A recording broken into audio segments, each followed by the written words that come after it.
Jika ada satu nama yang Anda doakan setiap hari, siapakah nama itu dan mengapa? Keren ya.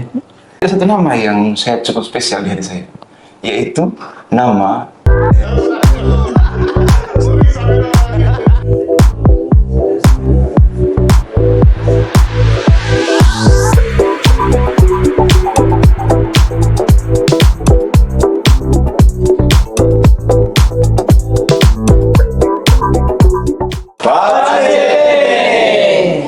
Saudara-saudari, perkenalkan saya Saudara Stefanus Harkam Nampung OFM. Saya biasanya dipanggil Saudara Stefan. Saya berasal dari Paroki Santo Fransiskus Asisi Karot, Keuskupan Ruteng. Dan saat ini saya menjalankan masa diakonat di Santo Paulus Depok Lama, Keuskupan Sufragan Bogor. Perkenalkan, nama saya Saudara Gabriel Rionaldi Wijaya MR OFM. Ya, saya dipanggil Saudara Aldi dan saya berasal dari Paroki Santo Petrus Rasul TDM, Keuskupan Agung Kupang. Dan sekarang saya menjalani tugas diakonat di Paroki Santo Petrus Cianjur, Keuskupan Sufragan Bogor. Nama saya Manuel Derozu Nunes de Silva OFM. Saya berasal dari Paroki Santo Antonio Motel Dili. Saat ini saya menjalani masa diakonal di Panti Asuhan Sindan Laya, Puncak, Keuskupan Sufraga Bogor. Nama saya Saturnino da Costa Piadari OFM, biasa dipanggil Satur. Saya berasal dari Paroki Santo Franciscus de Assis, Fatu Berliu, Timor Leste. Dan saat ini saya menjalani masa diakonat saya di Suai, Paroki Foren Estasinya São Miguel Arcanjo Fatumea. Saudara-saudara, perkenalkan nama saya João Mendonça OFM, biasa dipanggil Saudara John. Saya berasal dari Paroki Santa Teresinha Dominicus Dili, Keuskupan Agung Dili, dan sekarang ini saya sedang menjalani masa diakonat saya di Paroki Santo Francisco Asis di Fatu Berliu. Nama saya Saudara Eugenio Isaac da Silva Tilman OFM. Biasa dipanggil Saudara Eugenio atau Saudara Kulibere. Pada saat ini saya sedang menjalankan masa diakonat saya di Paroki Alas, Keuskupan Agung Dili, dan saya berasal dari Paroki Santa Maria Sunsang Same. Perkenalkan, nama saya Saudara Agustinus Versan Vogekega OFM. Saya berasal dari Paroki Santo Petrus Ola Fuliha Rotendao, Keuskupan Agung Kupang. Saudara-saudari, kami akan menjawab beberapa pertanyaan yang sudah disiapkan sesuai dengan nomor yang kami dapat dari kotak ini. Mari kita mulai. Oke, saudara-saudara. Ya. Mari kita menuju ke pertanyaan kedua. Oke, next question. Nomor berapakah yang akan kita dapat? Ting teng teng. Nomor 5. Pertanyaan nomor 5 adalah, apa bagian yang paling Anda sukai dari perayaan Ekaristi? Mengapa? Baik. Saudara, apa? Bagian yang paling saya suka, yang pertama ada dua. Yang pertama Satu aja. Oh, satu. Satu Oke. aja. Satu. Homili. Homili, oke. Kenapa? Kenapa? Yang paling saya suka karena dalam bagian homili itu menurut saya itu penting. Bagaimana firman Allah itu yang telah kita dengarkan akhirnya mampu disampaikan oleh seorang imam dengan bahasa yang kontekstual dan mudah dimengerti oleh umat yang hadir. Karena banyak umat sekarang, ya kita tahu ya, ada yang mengeluh, terutama khotbahnya gitu. Kurang menarik gitu ya? Tidak menarik atau mungkin dirasa kurang cocok. Oleh karena itu menurut saya homili menjadi bagian yang penting dalam arti karena apa? Kita menyampaikan firman Allah dengan bahasa yang sederhana dan sesuai dengan konteks kehidupan umat yang hadir saat itu. Benar. Seperti itu. Kalau Saudara Stefan? Ya, kalau saya yang paling saya suka dari perayaan Ekaristi adalah kata-kata konsekrasi. Oh, Ya, inilah tubuhku inilah darahku. Tanya dong, mengapa? Gitu dong. Iya, saya suka karena bagian itu menunjukkan sesuatu yang sangat luar biasa sekali. Karena dalam momen itulah Tuhan menyerahkan diri kepada sesuatu yang menyelamatkan kita. Saudara Ali bayangkan, dia Tuhan yang Maha Kuasa menjadi sesuatu makanan yang bisa kita santap, tapi sangat menyelamatkan. Itu juga panggilan untuk kita kayaknya ya. Kita harus merendahkan diri, menyerahkan diri, mengorbankan diri, apalagi sebagai imam nantinya. Ya, tepat sekali kata-kata Anda itu. Itu sih dari saya. Oke, mantap. Nomor berapa, Saudara Ali? Kita lihat berapakah. Teng teng teng. Nomor 2. Nomor 2, apakah itu? Pertanyaan nomor 2 kita lihat. Apa moto tabisan Saudara Stefan dan mengapa Saudara memilih moto itu? Silakan. Dari saya dulu ya. Moto tabisan saya adalah moto yang saya ambil dari Injil Yohanes bab 15 ayat 12. Yesus mengatakan, "Kasihilah sesamamu seperti aku telah mengasihi kamu." Yang saya ambil adalah line terakhirnya, baris terakhirnya. Aku telah mengasihi kamu. Saya memilih moto itu karena menurut saya Tuhan sudah selalu mendahului mencintai kita semua. Dalam hidup saya juga merasa begitu. Saya sangat dicintai oleh Tuhan melalui banyak cara yang Dia telah tentukan. Alasan lainnya adalah karena saya pikir kalau kita bertemu orang, cinta kita itu harus seperti Tuhan, harus mendahului ya, terhadap orang itu. Saya bertemu orang, saya sudah mencintai dia sebelum dia menunjukkan dirinya. Asik. Itu dari saya, Saudara Ali. Saudara Ali, apa moto tabisanmu dan mengapa memilih moto itu? Baik. Moto tabisan saya diambil dari 1 Samuel bab 16 ayat 7. Itu cukup panjang, tapi saya ambil poinnya. Manusia melihat dengan mata, tetapi Tuhan melihat dengan hati. Wah, gimana refleksi Inta? Wah, ini menarik. Ini juga sesuai dengan perjalanan hidup panggilan saya, Saudara Stefan. Ya, oke. Bahwa orang melihat sesama manusia atau melihat saya tuh dengan penilaian mereka sendiri, dengan asumsi-asumsi ya yang kadang juga asumsinya itu juga bersifat negatif. Ya. Tetapi dalam perjalanan hidup panggilan saya menyadari bahwa ketika Tuhan memanggil saya dan juga pasti memanggil Saudara Stefan, Ya, tentu saja. Dia melihat bukan dari apa yang tampak, tetapi Dia melihat dari isi hati setiap pribadi yang dipanggil oleh Dia. Apakah isi hati Saudara Aldi begitu penuh sempurna untuk Yesus? Ya, saya menyadari ya, saya berdosa. Ya. Saya orang berdosa, saya punya banyak kekurangan, kelemahan manusiawi, tetapi sampai detik ini sebagai seorang diakon hingga saat ini saya bersyukur bahwa itu Tuhan memanggil, Dia melihat ketulusan hati saya, pengorbanan hati saya, dan saya menyerahkan semuanya pada Tuhan. Nomor 1. Ya. Sekarang pertanyaan nomor 1, Saudara John. Ini nomor 1. Jadi, Saudara, dari sekian banyak pilihan untuk menjadi orang baik, mengapa Saudara mau menjadi seorang ini? Memang dalam hidup kita ada impian untuk memilih banyak jalan untuk menjadi orang baik. Tetapi alasan untuk saya memilih jalan ini ialah karena saya sejak kecil sudah memiliki impian dan keinginan untuk menjadi imam nantinya. Dan dengan berjalannya waktu, saya terus berusaha meskipun ada banyak tantangan, tapi saya yakin bahwa Tuhan yang memanggil saya sudah menyiapkan jalan untuk saya, untuk bisa mencapai apa yang saya inginkan.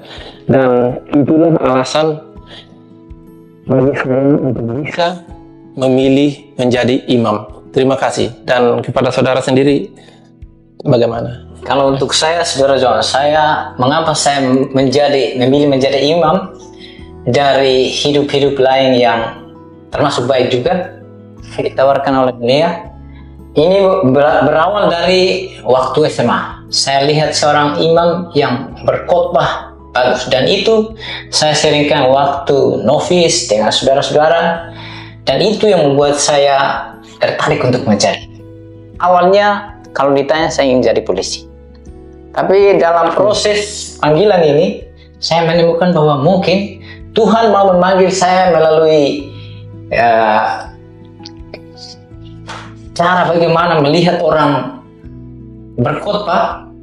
Itu menarik saya untuk memilih jalan panggilan ini. Mungkin dari situ Tuhan mau supaya saya bisa mewartakan sabdanya kepada umatnya, dan bagaimana juga membawa dia kepada umatnya dan membawa umatnya kepada dia yang menjadi pencipta dan penebus umat manusia. Dan itu yang saya juga menyadari bahwa mungkin pada faktanya saya orang berdosa. Semua orang juga tahu bahwa saya orang berdosa. Mereka lihat dari tampilan saya, dari ekspresi luar saya, tapi saya menyadari bahwa Tuhan lebih tahu segalanya tentang saya daripada saya dan daripada yang lain. Dia mengetahui segala totalitas dari saya, sehingga kadang saya mempunyai alasan yang lain punya alasan yang lain, tapi Tuhan tahu dengan baik dan benar mengenai saya. Sehingga sampai saat ini jika ditanya begitu, saya mau mengatakan bahwa ya, saya memilih menjadi imam karena untuk melayani Tuhan melalui umatnya, lebih-lebih melalui jalan Fransiskan, menjadi imam yang Fransiskan. Mari kita menuju ke pertanyaan kedua.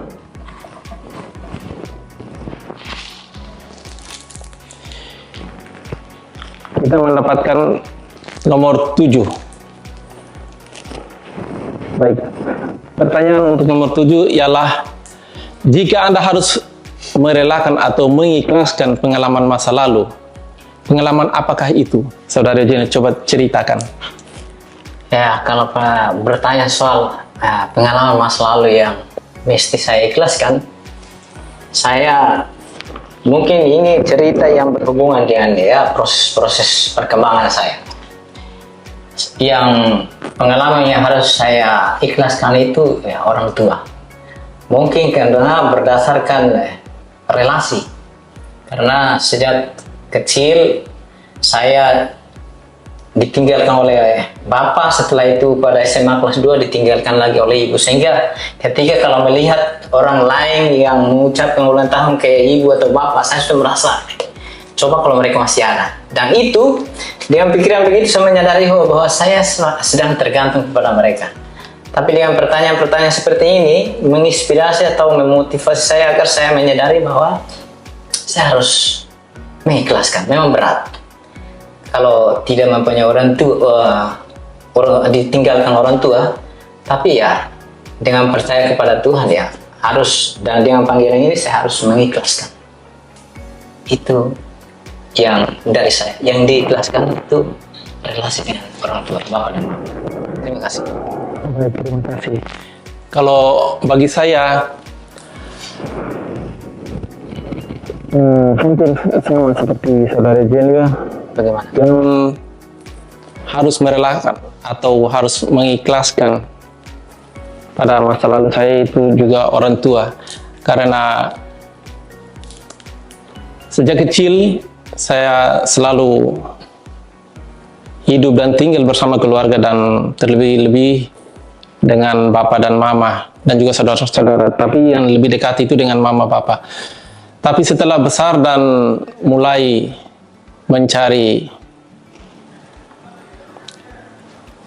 memilih jalan hidup saya, maka saya harus mengorbankan, atau kita harus mengorbankan sesuatu, atau kita harus meninggalkan atau mengikhlaskan apa yang sebelumnya terikat kepada kita untuk bisa menjalankan apa yang kita impikan. Meskipun itu berat, tetapi kita harus memiliki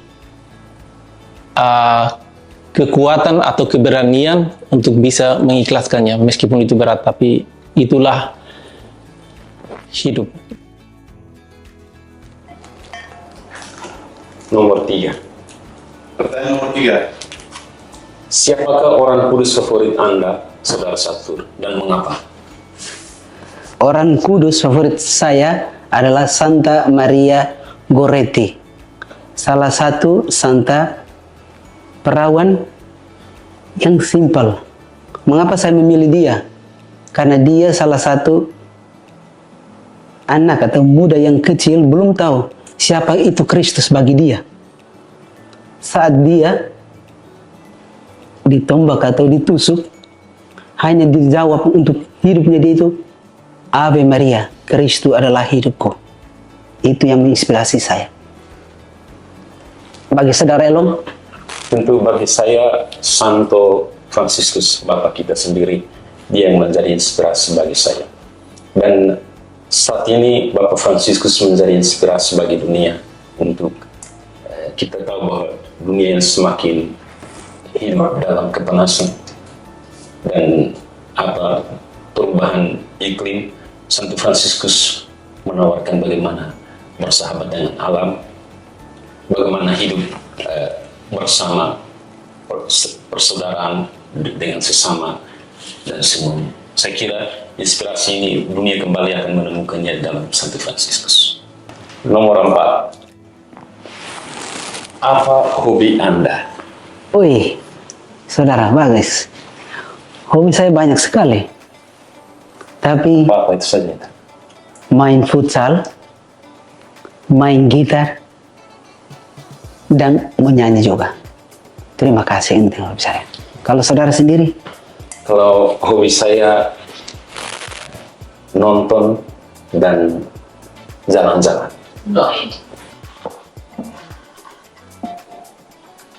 Nomor 7. Jika Anda harus merelakan atau mengikhlaskan pengalaman masa lalu, pengalaman apakah itu? Ceritakan. Pengalaman masa lalu yang perlu saya ikhlaskan adalah pengalaman jatuh cinta dengan seseorang. Mengapa saya harus merelakan, mengikhlaskan? Karena saya telah memilih untuk menjadi seorang pelayan Tuhan, maka saya pun harus merelakan apa yang betul-betul saya cintai untuk Allah sendiri, untuk umat yang lebih banyak, agar cinta Tuhan itu lebih tulus untuk semua orang, tidak hanya pada satu orang saja. Terima kasih.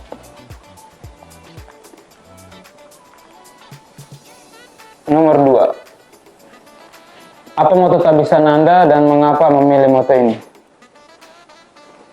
Moto tabisan saya itu saya ambil dari Mazmur bab 37 ayat 5 yang berbunyi, serahkanlah jalanmu kepada Tuhan dan percayalah kepadanya, maka ia akan bertindak. Mengapa saya memilih moto ini? Karena seturut pengalaman panggilan saya merasa apa yang selama ini saya lakukan itu sesuai dengan keinginan saya saja, keegoisan saya saja. Tetapi pada akhir-akhir ini saya merasa apa yang saya putuskan itu sepertinya membuat saya sendiri menjadi tidak stabil, galau. Maka akhirnya saya memutuskan untuk mengikuti apa yang sudah Tuhan tentukan sendiri untuk menjadi seorang pelayannya. Maka akhirnya saya memilih moto tabisan ini supaya saya semakin setia kepada Tuhan yang telah memanggil saya. Silakan di kelompok lagi kotak-kotaknya. Ya, Oke. jika ada satu nama yang Anda doakan setiap hari, siapakah nama itu dan mengapa? Keren ya. Silakan, saya penasaran. Saya mau jawaban jawab Anda. pertanyaan itu agak susah sebenarnya, Saudara Ali, karena ada banyak orang yang sangat istimewa dalam hidup kita. Ya. Pasti orang tua, saudari, dan lain sebagainya kita jumpai. Tapi ada satu nama yang saya cukup spesial di hati saya, yaitu nama kakak pertama saya. Namanya Ino. Dia adalah orang yang sangat berpengaruh terhadap panggilan saya. Dia orang pertama dalam keluarga yang masuk seminari. Tetapi dia masuk seminari, saya yang dipanggil Romo. sejak SD oleh teman-teman saya. Jadi saya kena getahnya. Nah, kalau tarik ulur kayaknya dia yang mempengaruhi saya untuk masuk seminari. Tapi kemudian dia tidak melanjutkannya, saya yang meneruskan. Dan sekarang saya selalu mendoakan dia sebagai adik yang baik. Semoga dia menjadi kakak yang baik, manusia yang baik, hamba Tuhan yang baik, dan semua yang baik semoga terjadi pada diri kakak saya yang baik itu. Ino Nampung. Baik, kalau Saudara Ali siapa? ya kalau dari saya ini pertanyaannya memang ya, tetapi dari hati kecil saya satu nama yang harus saya doakan itu adalah ayah kandung saya sendiri, bapak saya. Bapak Bapak Aloysius Leki ya. Bapak. Saudara Stefan sudah pernah berjumpa dengan beliau. Halo. Ya, Baik sekali. saya menyadari bahwa tanpa ayah saya mungkin tidak akan jadi Romo. Ya. Ya, Saudara Stefan juga cukup tahu sejarah awal perjalanan panggilan saya. Ya, karena memang desakan dari ayah. Tapi dari situlah saya menyadari kalau Allah sendiri tidak bekerja dalam diri ayah saya tidak akan sampai di tahap ini menjadi seorang diakon hingga nanti menjadi imam. Bagi saya sesakit apapun luka ataupun tindakan-tindakan hal-hal yang ayah berikan kepada saya, bagi saya dia sangat berarti dan dialah orang yang ingin saya doakan karena bagi saya dia sangat berarti dalam perjalanan hidup panggilan ini. Seperti Terima itu. kasih Bapak Alo ya. Ya, kita doakan Terima selalu kasih. Bapak Alo dan juga Kak Ino. Ya. Pertanyaan berikutnya apa ya, Saudara Ali? Ya, Bisa. Kami akan ditahbiskan pada tanggal 11 Juli 2025 jam 9 pagi di Paroki Santo Paulus Depok, Keuskupan Suffragan Bogor. Kami mohon doa dari saudara-saudari dan ibu bapak sekalian supaya kami bisa menjadi seorang roh dan baik bagi umat dan bagi Tuhan. Amin. Pace Bene. Pace Bene.